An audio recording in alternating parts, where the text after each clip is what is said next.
គឺជា action ដែលយើងបានបង្កើតហើយនៅពេលដែល action របស់យើង approve គឺវាចេញទម្រង់សញ្ញាគ្រីសបៃតងធំដូចចំណុចនេះដែលមានកន្លែង payment profile incomplete នេះគឺ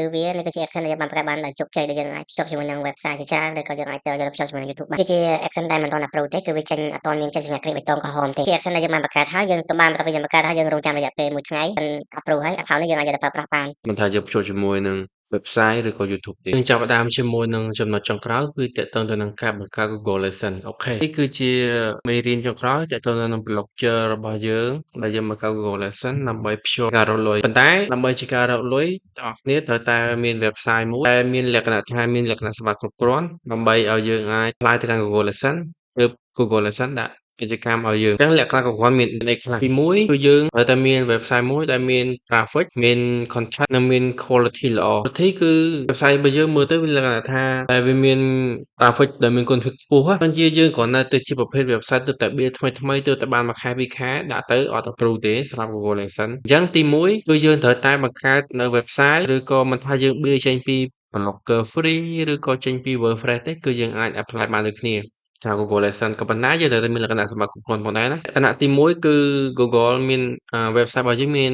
អាយុរៀងចាស់ខែតិចទៅចាប់ពី4ទៅ5ខែឡើងទៅហើយក៏មាន content ចាប់ពី30ឬក៏40នៃ content របស់យើងរាប់ចំនួនឥឡូវទៅបានតែ3នេះគឺ3អញ្ចឹងយើងទៅមកយើងផុសយើង upload ទៅបានពី40ឡើងទៅឬក៏30 40ឡើងទៅហើយមាន traffic traffic នេះគឺបើសិនជា traffic ទូចទេគឺអត់ approve ទេអញ្ចឹងគឺលក្ខខណ្ឌគឺមានប៉ុណ្ណឹងហើយ traffic ត្រូវតែមាន traffic ដែលមានគុណភាពខ្ពស់អូខេអញ្ចឹងបើដើម្បីឲ្យយើងបង្កើត Google Lesson បានទី1យើងចូលមកកាន់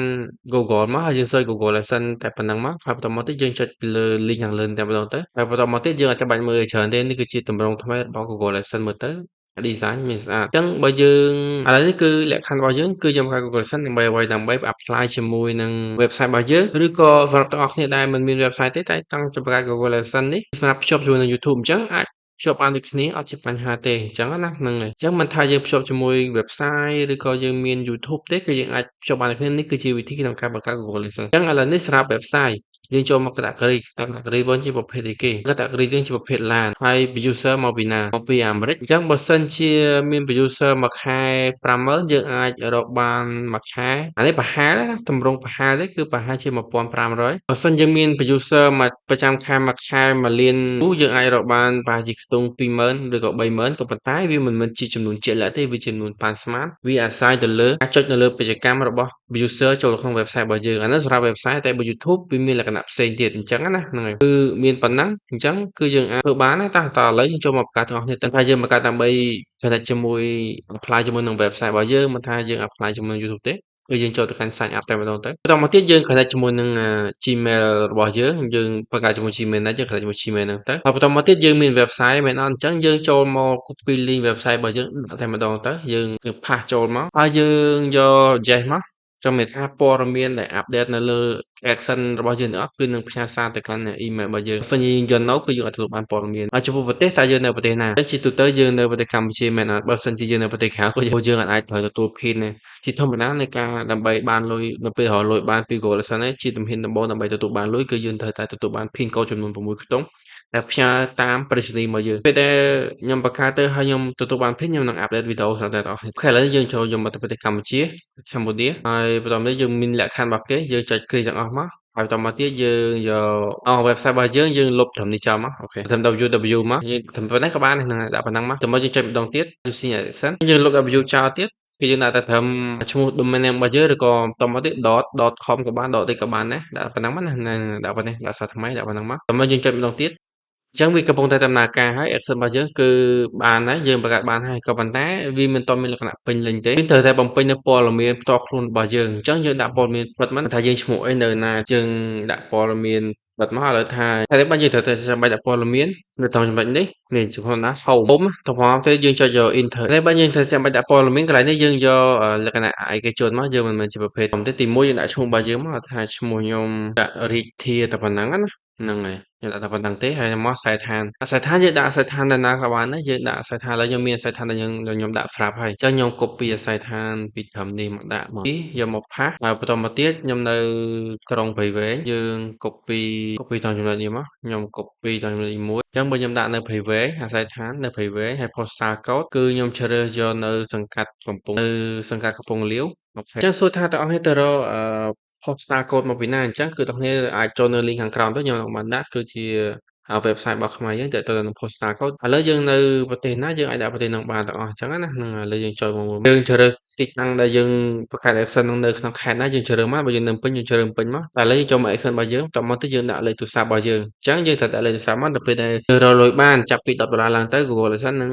បំពេញនឹងបង្កើត PIN 6ខ្ទង់ហើយផ្សាយមកឲ្យយើងអញ្ចឹងកុំភ្លេចណាដាក់លេខទូរស័ព្ទចូលផងដាក់ក្បាលកូដប្រទេសក៏បានយើងអត់ដាក់ក៏បានដែរខ្ញុំដាក់ក្បាលប្រទេសហើយបន្តមកទៀតយើងចុចsubmit ទៅមកទៅហើយតមកទៀតយើងត្រូវតែបញ្ជាក់នៅលេខកូដនៅលេខទូរស័ព្ទរបស់យើងថាតើលេខទូរស័ព្ទរបស់យើងពិតជាត្រឹមត្រូវឬក៏អត់អញ្ចឹងយើងត្រូវតែយកដើម្បីទទួលបាន message ឬក៏យើងចុចដើម្បី call ជាទូទៅយើងយកmessage មកយើងយក message មកណាបន្តមកយើងចុច send ទៅកន្លែងនេះយើងបើសិនជាយើងចុចទៅវាអត់ឲ្យមានថាលេខទូរស័ព្ទរបស់យើងអាចធ្លាប់ប្រើតែម្ដងហើយឬក៏មិនធ្លាប់ប្រើអញ្ចឹងតមកទៅយើងចុចយកលេខទូរស័ព្ទអូខេតទៅពីយើងដូរលេខទូរស័ព្ទថ្មីហើយយើងចុច send ទៅដើម្បីទទួលបាននៅលេខកូដចំនួន6ខ្ទង់ដែល Google ផ្សាយមកកាន់លេខទូរស័ព្ទរបស់យើងដែលយើងកំពុងតែប្រើប្រាស់ហ្នឹងណាដល់ពេលយើងបានលេខកូដហើយយើងឆែកមើលសារយើងយកមកពេញមកយើងបំពេញលេខកូដ6ខ្ទង់ហ្នឹងហើយយើងចុច submit ទៅដើម្បីយើង verify អូខេពេលយើង verify ជាមួយនឹងលេខទូរស័ព្ទរបស់យើងហើយគឺព័ត៌មានរបស់យើងគឺយើងថាបានពេញហើយនៅក្នុងចំណុចនេះប៉ុន្តែចំណុចនេះគឺអត់ទាន់បាន confirm ទេអញ្ចឹងយើងត្រូវរង់ចាំនៅពេលដែល Google 1ថ្ងៃឬក៏2ថ្ងៃឬក៏24ម៉ោងវាត្រូវរង់ចាំនៅចំណុចនេះបើសិនជាកន្លែងនេះត្រូវមានសញ្ញាគ្រីសឬក៏បៃតងដែលមិនមែនជាបៃតងទូមួយនេះគឺបៃតងនៅក្នុងរង្វង់នេះពេញតែម្ដងមានន័យថា action របស់យើងប្រកាសបានជោគជ័យហើយតែពេលនេះគឺយើងអត់ទាន់បានប្រកាសបានជោគជ័យទេវាត្រូវរង់ចាំការ approve ពី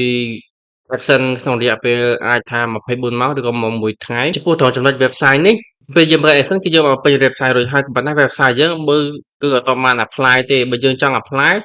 តោះតែយើង request review ប៉ុន្តែជាទាំងនេះបងថាឥឡូវនេះនៅពេលដែលយើងបង្កើត action ហើយដោយសារតែ website របស់យើងនេះគឺជា website ថ្មីអត់ទាន់មានអត្ថបទអីមាន content អីច្រើនទេអញ្ចឹងទោះបីជាយើងrequest review ឥឡូវក៏ Google Adsense អត់ approve ដែរអញ្ចឹងណាហ្នឹងហើយពីមុននៅពេលដែលយើងបង្កើត action ហើយយើងភ្ជាប់ជាមួយនឹង blogger គឺយើងមានកូដមួយដើម្បីយកទៅបំពេញក៏ប៉ុន្តែបច្ចុប្បន្ននេះគឺយើងមិនចាំបាច់បំពេញទេយើងគ្រាន់តែដាក់ website របស់យើងចូលឬមួយក៏បងប្អូនដែលមាន action ស្រាប់ហើយចង់ចំណេញជាមួយ website អ្នកគ្រាន់តែចូលមកកន្លែង sheet នេះមកហើយបងប្អូនគ្រាន់តែចុច new sheet មកហើយបំពេញ website របស់យើងចូលទៅហើយយើង save ទៅហើយយើងចុច request បន្តទៀតទៅគឺបានហើយបន្តមកទៀតគឺយើងត្រូវរង់ចាំរយៈពេលពី2ទៅ1ខែដើម្បីឲ្យ Google Adsense ចំណាយពេលក្នុងការត្រួតពិនិត្យ website វិញថាតើ Adsense នឹង approve ឲ្យយើងឬក៏អត់អញ្ចឹងណាហ្នឹងហើយអញ្ចឹងដើម្បីឲ្យ Google Adsense approve ជាមួយនឹង website របស់យើងដោយដែលខ្ញុំបានបញ្ជាក់ជា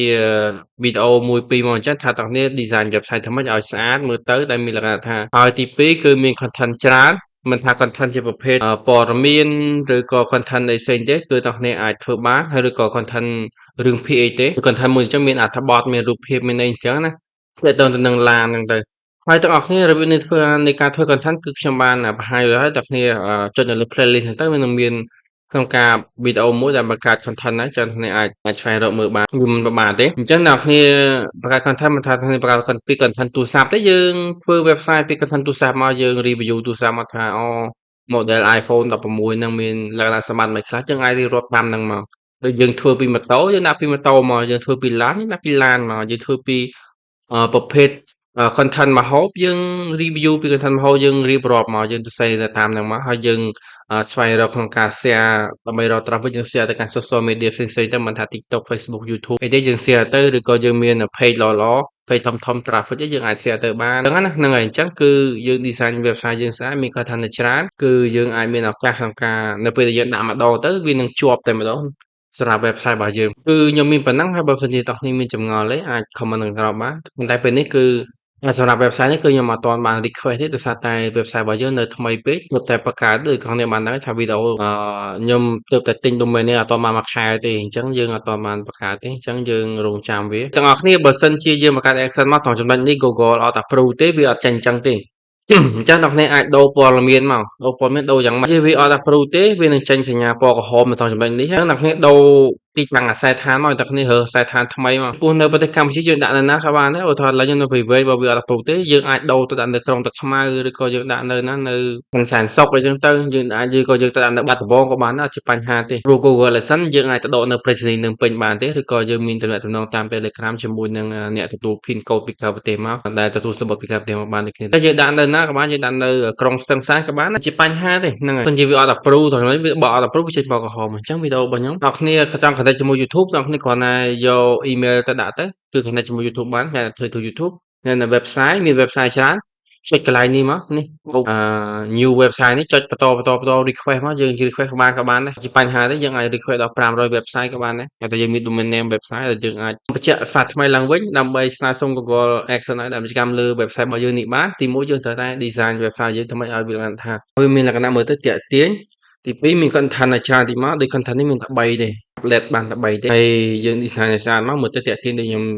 view មួយចឹងមកឃើញអត់វាទាក់ទាញចឹងទៅរៀងស្អាតដែរអញ្ចឹងគឺមានប៉ុណ្ណឹងហើយយើងដាក់រូបភាពចឹងយើងផុសអត់ទាន់មាន content មានអញ្ចឹង design ស្អាតចឹងប៉ុណ្ណឹងហើយបើសិនជាអ្នកគ្នាចង់បាន template បែបនេះក៏មានលក់ដែរយើងអ្នកគ្នាអាចចូលមកកាន់ Telegram របស់ខ្ញុំឲ្យឆានមកខ្ញុំមកតម្លៃតែ$4ទេទិញតបខ្ញុំឬក៏អ្នកគ្នាចង់ download free ចឹងគ្នាអាចចូលទៅកាន់វីដេអូដែលទិញ template ទៅគឺនៅទីនោះនឹងមាននៅក្នុង description នៃវីដេអូនោះមាន link ក្នុងការ download free ផងដែរវីដេអូនេះគឺមានប៉ុណ្ណឹងនៅក្នុង website YouTube ឬក៏ AdMob ឬក៏វីដេអូផ្សេងៗទៀតហើយចំពោះការ update នៃ blockchain ខ្ញុំនឹងធ្វើបន្តទៀតទៅនឹងការ design ឬក៏ធ្វើអ្វីៗកែច្នៃផ្សេងៗទៀតអូខេអញ្ចឹងវីដេអូនេះគឺមានប៉ុណ្ណឹងយើងនឹងជួបគ្នានៅវីដេអូក្រោយ